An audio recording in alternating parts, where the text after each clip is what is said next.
I'll be taking you through some work that we have been doing to characterize the development of broadly neutralizing anti-HIV antibodies in African donors. So I'm based at the Africa Health Research Institute, but I am also transitioning to Kavi Institute of Clinical Research in the University of Nairobi, where I'm setting up a research group to continue with the B-cell work there. So there are various reasons why it has been difficult to induce broadly neutralizing antibodies in HIV. And one of the main reasons is the viral diversity that characterizes the virus across different clades, also within individuals and also across individuals.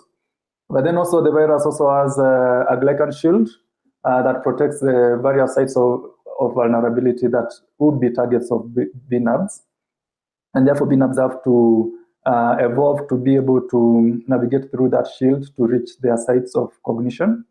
And then we also have viral escape that continues to happen even within individuals, therefore rendering any neutralizing antibodies that are induced in that person almost incapable of controlling viral replication in that individual.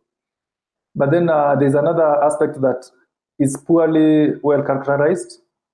We know that HIV impairs the B-cell responses, and therefore that could be a strategy for the virus to evade the immune system by delaying the development of neutralizing responses, especially broad neutralizing responses. And one of the questions that we kept on asking ourselves is whether HIV could be modulating the immune response by by changing the trafficking patterns of B cells so that they don't end up in the correct places where they make immune responses. And so we aimed to study whether HIV modulates the immune response to evade control of viral replication by antibodies. And we were particularly interested in whether it alters the B-cell trafficking away from sites of immune reaction. And our first objective was to start with looking at the lymph node, because the lymph node plays a major role in the development of B-cell responses, and to see whether HIV affects the distribution of B cells between blood and the lymph nodes, to see whether it actually impairs penetration of appropriate B cells into the lymph nodes. And then the second objective was to determine the mechanisms that would explain any effects that we observed in the first objective. And in this, we were planning to look at chemokine receptors and other trafficking markers to see whether HIV modulates those markers and to divert B cells away from the lymph nodes. And then also, we also, within that, we were also to look at the functional abilities of the various B cells in HIV patients to migrate in response to migratory cues that are important for those migrations.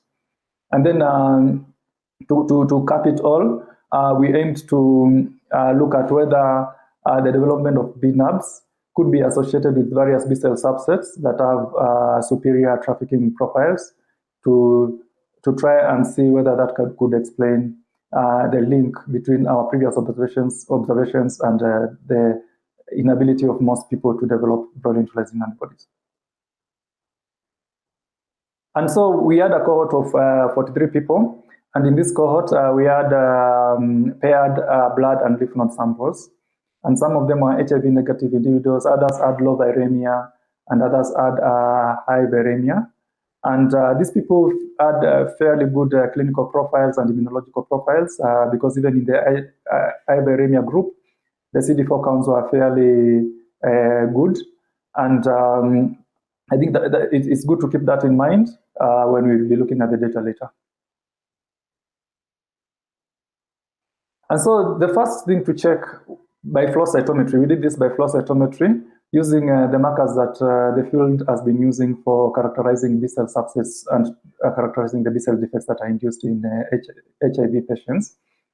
We focused on the memory B-cell subsets because we believe that memory B-cells are important for the eventual maturation of BNAbs, because we know that broadly neutralizing antibodies usually take long to develop, and they show very high levels of somatic mutation, suggesting that there's either prolonged maturation or many rounds of maturation. So that's the reason why we focused on memory B cells. And there are three important subsets within memory B cells, which are the resting memory B cells and activated mature B cells and tissue-like memory B cells. And in this case, we first wanted to get a snapshot of what these participants look like when you look at blood and lymph nodes. And the B cell defects that have been described previously in HIV were clear here, even though they were a bit modest compared to previous studies where participants who were immunologically advanced in their disease profile were analyzed. But we still saw depletion of memory B cells, resting memory B cells in both compartments, especially in the highly viremic people, and expansion of the other two subsets, even though those effects were a bit modest. However, what was quite striking was when we compared the lymph nodes versus the blood in these participants, and where the resting memory compartment, which looked like the frequencies of memory B cells that fell into that compartment were more in the lymph nodes compared to blood. And the other two subsets, the tissue-like memory B cells and activated mature B cells that are shown at the bottom of the quadrants, at the lower two quadrants, they were in higher frequencies in blood compared to the lymph nodes in this representative participant. But the same was observed actually across all participants, regardless of their HIV status, whereby the resting memory B cells were seen in higher frequencies in the lymph nodes, regardless of HIV status and viremia status, compared to blood. And the activated mature B cells were more in blood compared to the lymph node, and also the tissue-like memory B cells behaved in a similar manner. So suggesting that this is a normal part of normal B cell biology, where these two subsets, the activated mature and the tissue-like memory B cells, tend to not go into the lymph node to the same extent that resting memory B cells are able to reach there. But then that made us think that there's a possibility that this could be explained by the natural expression of chemokine receptors and trafficking receptors. So we then did some flow cytometry analysis on some of the trafficking markers that we know are important for entering the lymph nodes. And in all cases, when we compared the resting memory compared to the activated mature and tissue-like memory, here shown as TLM and AM, compared to the resting memory shown as RM, in all cases, the resting memory B cells had generally scored well across all those trafficking markers when compared with those other two subsets. And when we did accrued scoring of the overall score across all the subsets, we saw that the resting memory B cells had better trafficking profiles that would favor trafficking into the lymph nodes compared to the activated mature B cells and the tissue-like memory B cells. And we also wanted to see whether that has functional implications. And therefore, we did transwell experiments where we used PBMCs and put them on a top chamber. And then on the bottom chamber, in some of the cases, we didn't put a chemokine. And in the other cases, we would put a chemokine. And in this case, we used CXL13, which is a non-chemokine, which is produced in the lymph nodes and governs facilitates the movement of B cells towards them in the lymph nodes. And so we wanted to see whether we would see an enrichment of each of these subsets wherever we added CXL13 in the bottom chamber. And that was the case for the resting memory B cells. In presence of the chemokine, we saw an enrichment of resting memory B cells in the bottom chamber, meaning that they preferentially moved compared to other subsets. And the effect was in the opposite direction for the activated mature B cells and the tissue-like memory B cells. And when we looked at those other two subsets, the activated mature and tissue-like memory B cells, to the far right, where we usually also call them CD21 low B cells, they seems to not get enriched in the bottom chamber wherever we added CXL13. In fact, they were the other subsets were enriched at their expense. So suggesting that these had functional implications. But then why is this one very important to us? We want to see how this impacts the development of broad neutralizing antibodies and generally antibody responses in HIV patients. And we are able to actually narrow down our flow cytometry analysis to HIV-specific memory B cells using B cell probes, which are basically composed of HIV envelope proteins. And then we are able to identify the HIV-specific memory B cells. And then within that, we are able to identify which phenotype of memory B cells these HIV-specific B cells fall into. And when we did that, it was clear that the HIV-specific memory B cells, as per the figure to the far right, they tended to have the phenotype of activated mature B cells, and much fewer of them. Fewer of them had a phenotype of resting memory B cells. And based on the previous slides, what I've shown you in the previous slides, this activated mature B cell subset is the one that has limitations, together with the tissue-like memory B cells. Those are the ones that have limitations with regards to moving into lymph nodes.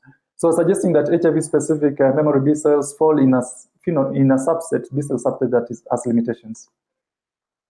And so when we disintegrated the HIV patients based on whether they have a narrow neutralization breadth or broad serum neutralization breadth, we saw that the HIV patients who have breadth tended to have higher numbers of resting memory B cells compared to the ones who didn't have breadth. And also they also tended to have higher numbers of activated mature B cells. That's when you express those frequencies as a proportion of total B cells. But now when you restrict your proportion, determination of proportions within the memory B cells alone, you didn't see any difference. So suggesting that the people who have breadth most likely just have large numbers of memory B cells that are HIV specific, and therefore at the end of the day, they end up with more resting memory B cells that are able to go into the lymph nodes and go through more rounds of somatic hypermutation. And we also observe the same at later time points. Of course, there's also a possibility that in as much as we can see these differences, the people who have breadth could also have qualitatively different resting memory B cells. That's justifying more work. So from that, we could conclude that there's differential distribution between lymph nodes and blood, and HIV-specific B cells are enriched in those subsets that have limitations with regards to ability to move into lymph nodes.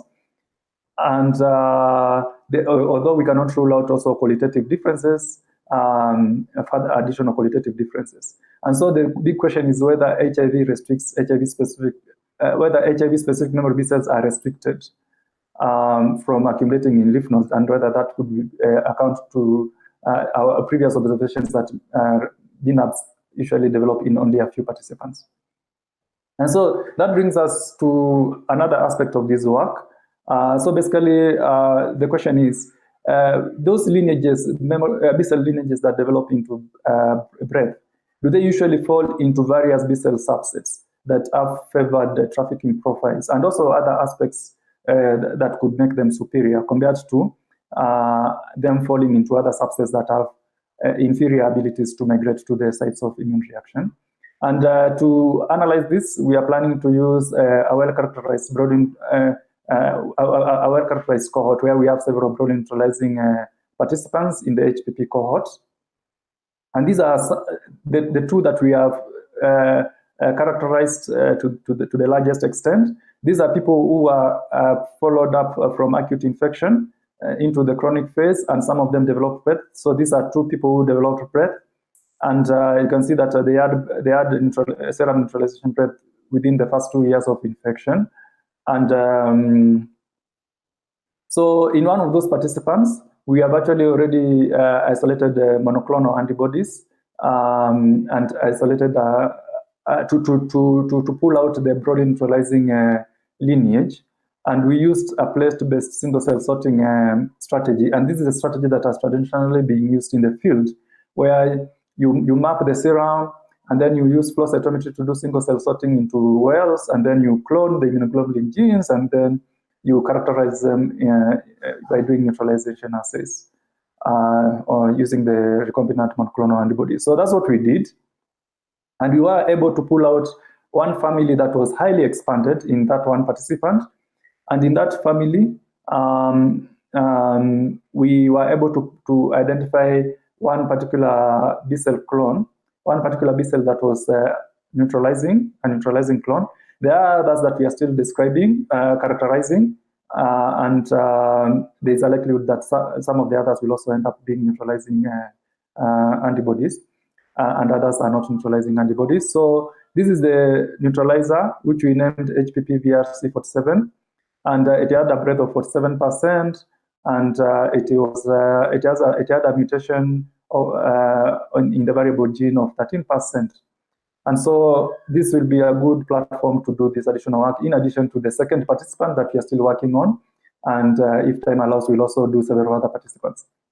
And then what we plan to do is to use single cell sorting, because we'll be knowing the neutralizing lineage.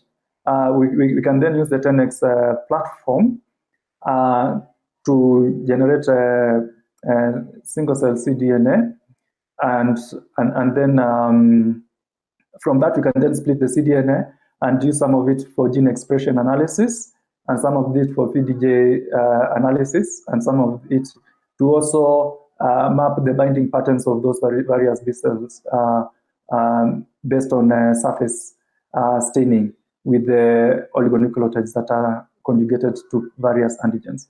So the initial plan was to use plate-based sorting and do single-cell RNA-seq on that. In fact, that was the last discussion that we had with Alex Chalek a while back. But because we are now setting up this 10x pipeline, both at Harry and also at Kirby Institute of Clinical Research, we are actually considering to use it, and especially because the ability to analyze the VDJ sequences has been optimized by some of our IAVI collaborators. We are planning to piggyback on that and do this analysis.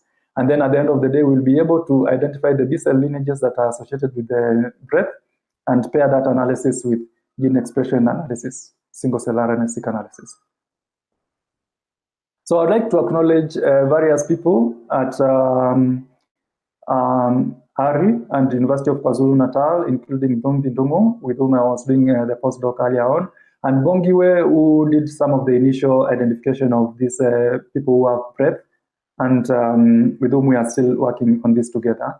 And some of the people at the Vaccine Research Center at the NIH, with whom we did that initial cloning of the BNAbs and also the initial sorting in the second participant. And Alex, with whom, when I was applying for Wellcome Trust Fellowship to take this work forward, he actually supported me on that, and we plan to take this forward together. Thank you. Today, I'm going to talk about more technical thoughts about if it's okay to pull or not to pull.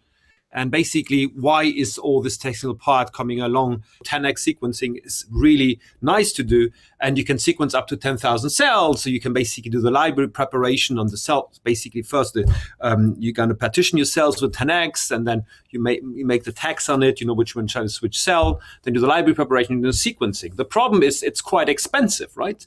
So just the 10x kit is kind of £1,500 or dollar, depending where you are. And then if you want to sequence 6,000 cells up to 50K, it's another £1,000, which is at the moment a bit more than the dollar. So, but what we thought is, as you can maybe pull more than one sample together. So basically use one kit for more than one sample. So putting the samples together. So with that, you would basically per sample half the cost for the library preparation, but still need to sequence the same depth. So this is our motivation. And often, actually, we did some tests, and often we don't need 10,000 cells. So if you do PBMC, there seems to be a sweet spot around 3,000 cells in terms of analysis. And we always say it's better to sequence more biological replicates than to sequence one sample too deep. So what we thought to do, and sorry for the slides that are coming up so weirdly, but basically what we tried to do is, the first thing we did was just pull two different parasites. So we were interested to pulling a trypanosoma and a leishmaniasis, both tropical diseases. And the thought is, it's cheaper, so we can do two at the price of one in the end of the day. And also, basically, we can see if cells are doublets, and if they're doublet, doesn't really matter. But there's some downside. So basically, you have to have the samples ready at the same time. And I might say that single cell, the working with a 10x is not difficult. It's really straightforward, just pipetting. I was told I'm really kind of too left-hand. I'm more like a computer scientist.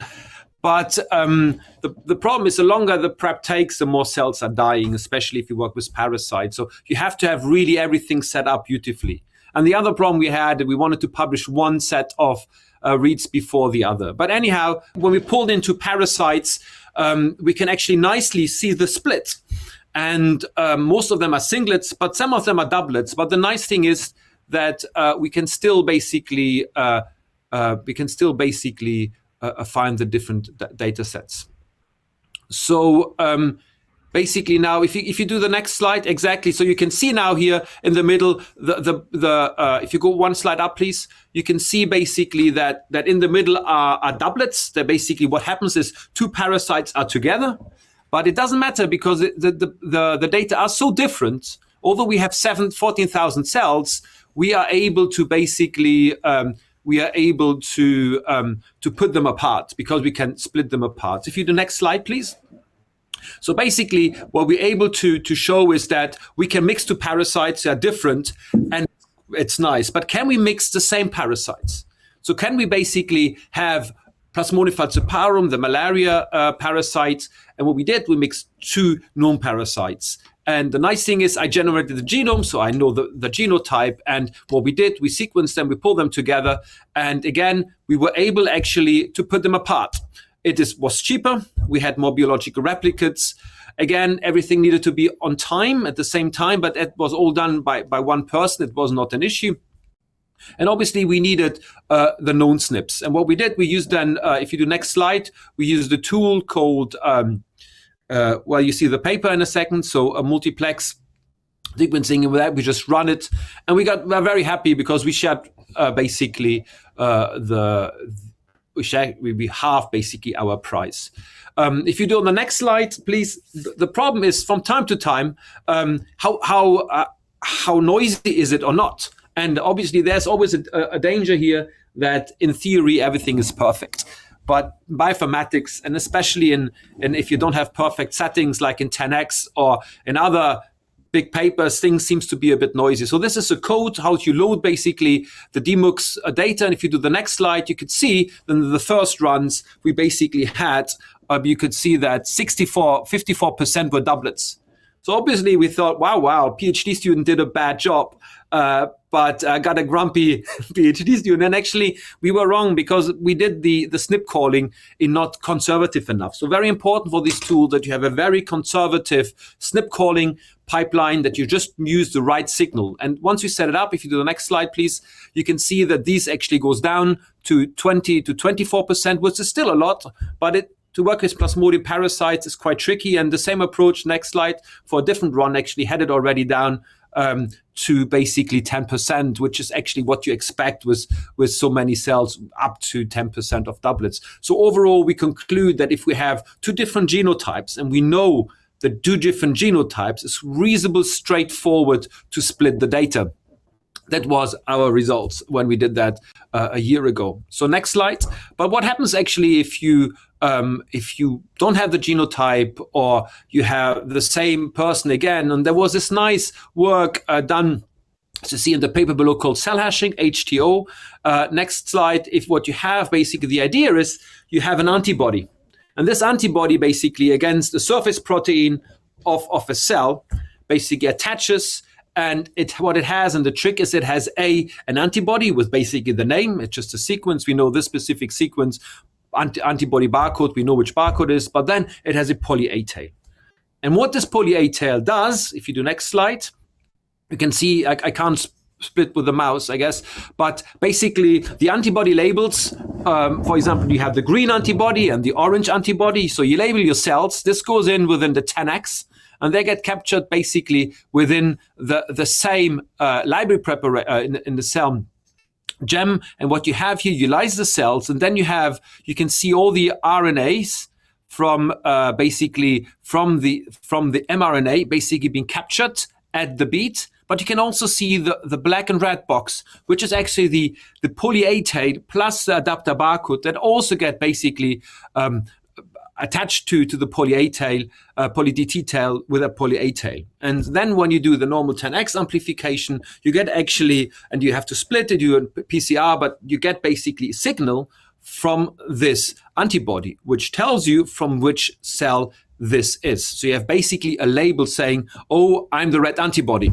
So if you look at all the transcripts with this specific cell barcode, all of them are red, or they're green. So the theory is really nice, but again, I'm a bioinformatician/informatician, so I know nothing about noise, and working with proteome generally is a bit noisy. If you do next slide. So we run that on different parts. There is now, the question is, how deep do we sequence? They say 500 reads. We needed to do 5,000. We had issues that, if you do next slide, you can see that the read 1, it looks quite nice. But if you do for the cell barcode, but if you do next slide, you see that a lot of times we do the amplification, a lot of reads are just G. So somehow something doesn't work. And this is more technical, honest talk. It's not selling you research. It's just telling you that things at the first time does not always work. And we don't know exactly why that is, if maybe just something random get amplified, if it's just noise in the system. But this is why we had to sequence some of them quite deep. Nevertheless, it still works. If you do next slide, you have, for example, here, this is something with rheumatoid arthritis. We were able to code it, but the other issue we have here is that although we did our best, and we're pretty good to kind of understand the samples, that if you have different quality samples, especially from the field, these are biopsies from the knees and from Rome up to Glasgow, depending on the viability of the cell, the amount of HTO we recover from specific cells varies a lot. And that actually correlates with the out of a cell, which kind of makes intuitively sense, but to make the analysis and to say like, these cells are HTO1, these cells are HTO2, actually is not so easy. So what you see on the graph is basically that most of the counts of the reading of the sequencing of the HTO we tried, most of them actually went to one barcode, which is HTO1, whereas the HTO6 barcode actually was not much enough. And although on the right you see what they're supposed to sequence up to 500 reads per cell, we actually went up to 2,000, up to 5,000 to do some tests. So if you see the next slides, we could see that on the left you have like the pie chart. On top you can see the discordant red, the doublets, and then the singlets. And on the left is two different runs. One was more, one is with less. And you can see that once we go up to deeper sequencing, 5,000 reads, we increase slightly our read counts, but not a lot. So overall, a bit mixed picture here. Not super happy, but still, we can still tag 75% of our cells. And overall, that's something because we can still pull them together. Next slide. We did the same. Next slide. We did the same with another study, and this is something that Roland Osier from Camry would present tomorrow. And this is basically PBMC, and through Dom's pipeline, we run different tests and got similar results. Basically, that a lot of them basically are doublets on top, and making it that we still kind of lose 10 to 15% of cells. So if you do the next slide, please. Overall, you could see that there's a lot of discordance, a lot of doublets, and basically some negatives. So overall, we kind of feel that we're losing 1,500 cells. So then we thought, well, can we improve that or not? And these sample, they're all from patients. Remember in the beginning of the talk, we use SNPs to differentiate patients. So can we actually use that? And we could obviously maybe just genotype patient, but no, often you don't have the ethics to do that. You're not allowed to do actually genotyping of the patient. So the other thing we could do, we could use actually the SNPs or the 3' ends that are existing through the sequencing anyhow, basically to use to basically help the HTO. So if you do the next slide, there was next slide. So basically, we're using SNPs to demultiplex our different zone. There was this Sourpur cell from people from the Sangha, and they have this nice paper where they use SNP data from the 10x, which is just really the 3' end, mostly UTR, so not really the full genotype. And they've shown that their method is better. If you go to the next slide, it's if you want to read really worth to reading it, but basically they're calling the different SNPs. They have to be very conservative SNP calling. Then they're building basically a model, and from this model they're trimming away and just find they can really attribute apparently the cell's best to the different genotypes. Now, there's obviously the question: does it really work in real data? And if you see in the next slide, you can see that this was one of Dom's ones where you had basically 2 barcodes, H2O4, H2O9, and you can see on the top left under the H2O the red samples, and then on top right blue, and in between a lot of negative doublets. So a little bit of a mixed sample. There are other, if your next slide, then he actually used Southport cell, and you can see now nicely how this actually splits into 2 populations. And you will see, wow, this is a huge batch effect. Yes, it is, because we didn't integrate. So what you can see on this UMAP here, every dot is a cell, and they're labeled by color from which genotype they come from. And as we didn't integrate and the samples are quite different, they're split apart. And compared to the left-hand side UMAP, you can see basically most of them we attribute to a cell type. To one of the genotype, which is great. There are other tools doing this, but as the Southport cell paper says, if you do the next slide, they don't work so well. And we run it, and you see here exactly that, saying that it doesn't work so well. So we thought, well, if it works for DOM samples, can it work also for Roland samples, which are PBMCs? So next slide, please. So what we had actually, we just basically did this. We took our sample with 3 different samples from people. On the top right, you see just a basic Surratt UMAP, and you get to see more of that to in the talk of Roland tumor, what it means. But you do next slide. If you look at the H2O, you can see that there's a lot of doublets. There's a lot of negative or discordant all in black. And you see a bit of blue below for the #2, a little bit of red, but overall it looks a lot partitioned. So if you look then what Southport cell does, the next slide please, you can see that it's a clearer picture. You can see that again it's not integrated, so you expect the different PBMC to not cluster over, and you can see there's far a clearer signal here. There's still some overmix, which you would expect around some cell types, but it looks better. So obviously we don't see, oh, it looks good, so we're fine. So how can we do that, compare it better? So in R, I just dumped all the different codes in the next slide into Excel. So on left, you can see the H2O coordinates, and on the right, what it just actually counts. It counts you on the left, the frequency, how often you see in the second column the H2O core, which is all the different hashtags or discordant or not assigned, sorted by frequency. And on the right, you see actually what the SNP caller Southport cell does. And in yellow, you see actually what Excel does if you give him specific number. But anyhow, the point is on the top right, you can see that overall that Southport cell can actually account a lot of discordant to signal, a lot of not sec to signal, and a lot of doublets to signal. So the resolution is far better. So we can kind of save, in theory, 1,600 cells, which is roughly 15% of the run. So now we can attribute them confidently. At least this is what we think. So how could we compare it, and how could we be sure? So what we did, next slide, we loaded the 3, we splitted the BAM file based on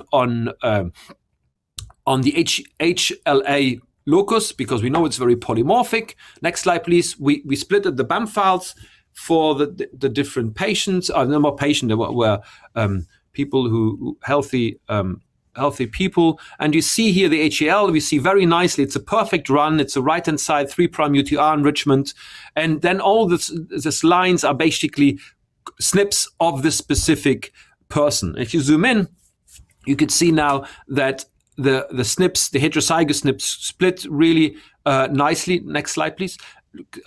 Split very nicely between the different groups. So you see, I hope you see this. So you see now zoomed in the different SNPs, and you can see that basically the SNPs are private to each of the BAM file. Therefore, we assume that Southport cell does actually a very good job in splitting our cells. And with that, we're quite happy, and now we're going to run everything, even actually the DMUX part, where we have the known genotype. We think that we can really drop the amount of doublets. So next slide, coming to conclude my talk. Overall, I think to pool or not to pool, I think we can do it. I think it's worth it, especially if you're working on a limited budget or you want to have more biological replicates for the same price. I would always go for that, especially there was a question to Colin's talk, how many biological replicates you need. I think for human, we need at least 10.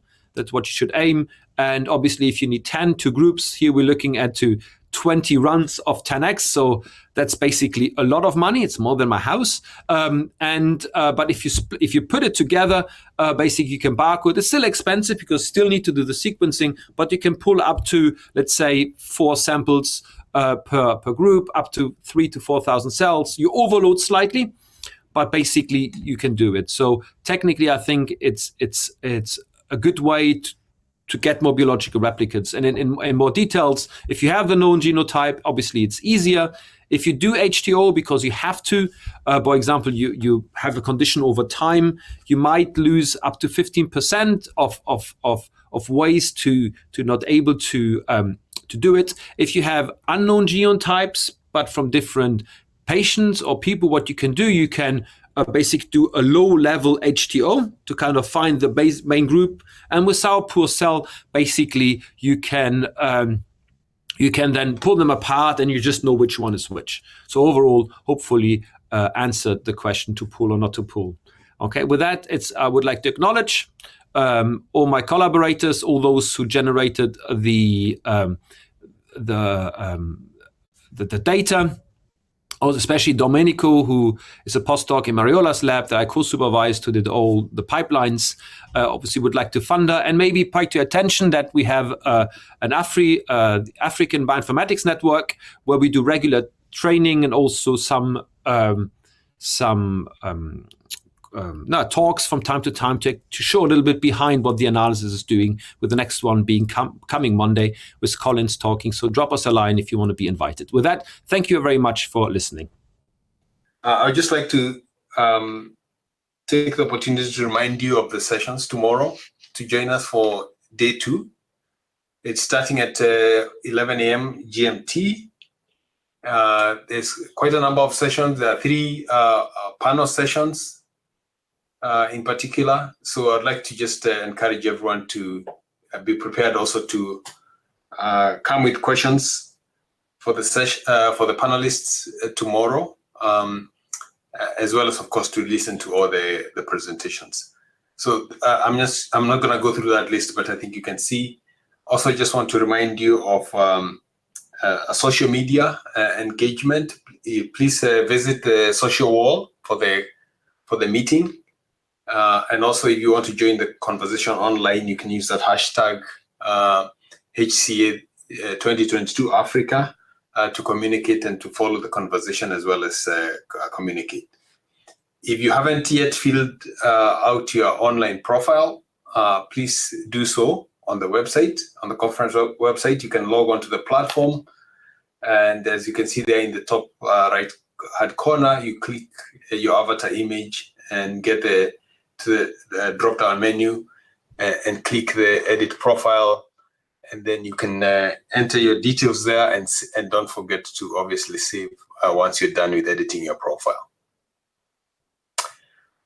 Again, there's a resources page on the website, on the meeting website, and you can find a lot of helpful human cell atlas resources, such as the data release policy, the white paper on this concept, and useful links to training materials, publications, and videos, and as well as more materials there that would be beneficial to all of us.